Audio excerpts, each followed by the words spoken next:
They say the lake never gives up its secrets, but nobody warned me what happens when it finally does, or how fast a calm morning can turn into a circus. Picture this: federal agents already on the line, squad cars parked in my driveway, and Vivian Keir, queen of Lakeview Estates, standing at my fence with half the neighborhood behind her. Red and blue lights bouncing off the water, people whispering like they'd just seen a ghost. She pointed right at me and hollered, "He's fencing off public water." And would you believe it? Folks believed her without a second thought, just like that. Vivian had run this neighborhood like her own little fiefdom for 20 years. What nobody realized was, all that time, she'd been borrowing, stealing slices of land and water that didn't belong to her. The day I showed up, deed in hand, I was holding the receipts, 100-year-old surveys, federal markers sunk in the mud, the fine print she never thought anyone would bother to read. They thought I was trespassing. Truth was, I was the new landlord, and nobody, not even the lady with the clipboard and the perfect hair, saw it coming. 3 days before the sirens, it was quiet out there. No engines, no neighbors, just whine through the cattails and geese calling somewhere past the trees. Felt like exile, honestly, but in a good way. My lawyer called that morning, voice kind of half amused, telling me I'd just won the bid. 15.3 acres, no competition. After years of couch surfing, switching jobs, losing friends over a corporate whistleblowing mess, I figured maybe I'd finally landed somewhere that wanted me. Or, at least, somewhere nobody cared enough to run me off. The old sign still read, Lake Holloway Reserve, closed to public. Letters faded almost to nothing. I spent that afternoon tracing the property lines with a crumpled survey map, finding old fence posts leaning like tired soldiers, a dock half swallowed by reeds. Wasn't pretty yet, but I didn't mind. That night, I sat on my truck tailgate, coffee steaming in the dark, listening to the water settle. For the first time in years, I wasn't running. I was home, or so I thought. Next morning, a black SUV crept up my drive, slow and showy, like a politician making house calls. Vivian Keir herself got out, crisp blazer, perfume wafting ahead of her, clipboard like a weapon. "Welcome to the community," she sang out. But her eyes said, "You're on my turf." 2 board members flanked her, smiles frozen stiff. When I said, "Pretty sure I'm not in your community," she laughed like I'd told a cute joke, then hit me with the rules: $500 a year, guidelines about fences, and, of course, their claim to the shoreline. I kept my voice calm, told her my parcel wasn't on their plat map, that I'd bought it outright. Her smile cracked for a split second, then came back sharper. "The lake's a shared resource. You'll need to register." "I own it," I replied, and for a moment you could hear the wind die. She got close, too close, started throwing around words like irrigation, docks, community investment. Her buddy produced maintenance logs, photos of volunteers painting docks, treating algae, all that jazz. "Surely you don't think one signature gives you more claim than 2 decades of stewardship," she pressed. I just held up the deed. Sometimes the signature is the claim. Her voice lost its shine. People who refuse to participate often find themselves isolated. She warned, like that would scare me off. "I prefer quiet," I said.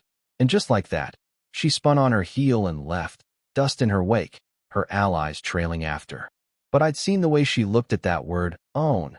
Not surprised, not confused, just sizing up a new fight. It got tense fast.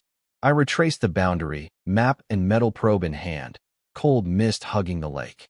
Near the north edge, I found it, a chunk of concrete sticking from the mud, letters barely visible. USFWS 1978. United States Fish and Wildlife Service. I dug through ancient files, scanned old deeds. Turned out this place was never truly released from federal oversight. The HOA had been building, siphoning, and maintaining on land that technically still belonged to Uncle Sam, and now, accidentally, to me. The county courthouse was like something out of a John Grisham novel. Dust, metal cabinets, an old clerk who pointed me toward land transfer logs and left me to drown.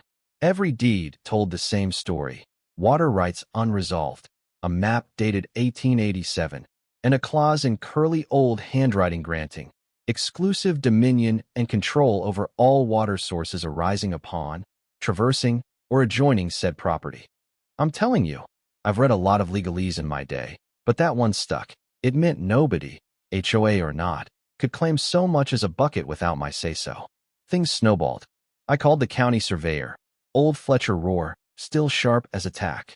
He remembered pouring those federal markers, remembered Vivian too, and how she pulled down the reserve signs the year she started building docks with no permits. She's not afraid of lawyers, he warned. She's afraid of exposure. Fletcher handed me a flash drive. Every photo, survey, letter he'd collected in 40 years. Use paperwork, not anger. People like her feed on outrage, but they choke on evidence. Sure enough, the next day, a fat envelope arrived. Restraining order, accusations of obstructing access, and a signature from Vivian's brother-in-law. They wanted to bleed me dry in legal fees, push me out fast before I could figure out which way was up. Instead, I spent the night stacking evidence. Photos, deeds, GPS-stamped maps, satellite images annotated by Fletcher, showing every illegal dock, every pipeline. By morning, I'd filed a counterclaim citing the Clean Water Act and historic riparian rights. I even sent the file to a federal agent I'd found in the Fish and Wildlife Service registry.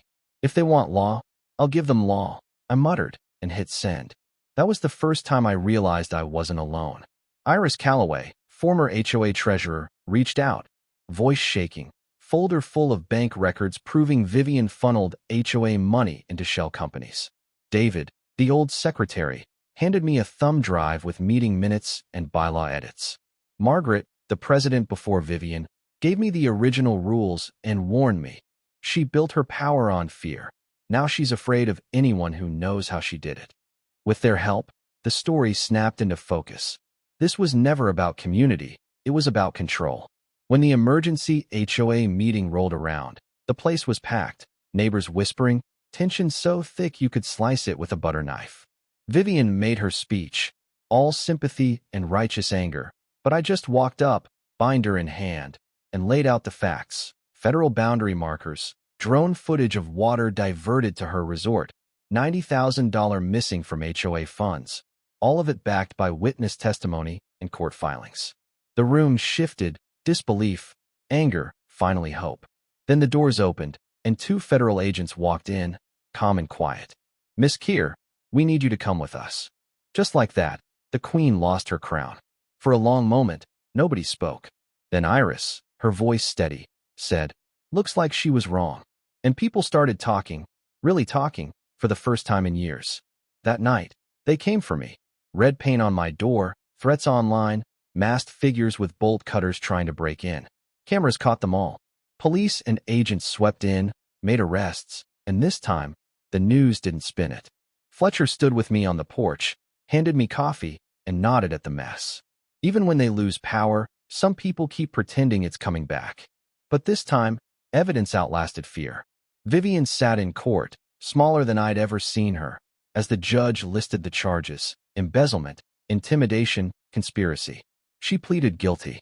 The sentence: 2 years, full restitution, banned from any board forever. I didn't feel triumph, just relief, like exhaling after holding your breath for a lifetime. Justice doesn't always feel good, but it feels right. 6 months later, the lake was quiet, laughter floating across the water, a new sign by the dock: Holloway Lake Reserve, Community and Wildlife Sanctuary. The people rebuilt, with open budgets, online meetings, votes counted in daylight. They offered to name the new pier after me. I said, no need. The lake didn't need another name. It needed people who remembered what happens when nobody checks power. We stood by the old marker, bronze plaque shining in the sun. Boundaries, I realized, aren't just lines on a map. They're the promises we keep or break. So let me ask you, where's the line between stewardship and control, between justice and revenge? Drop your thoughts in the comments. Have you ever stood up to a bully in your community or seen power get checked in real time? Let's talk about it, because sometimes all it takes to change everything is for one person to finally say, enough.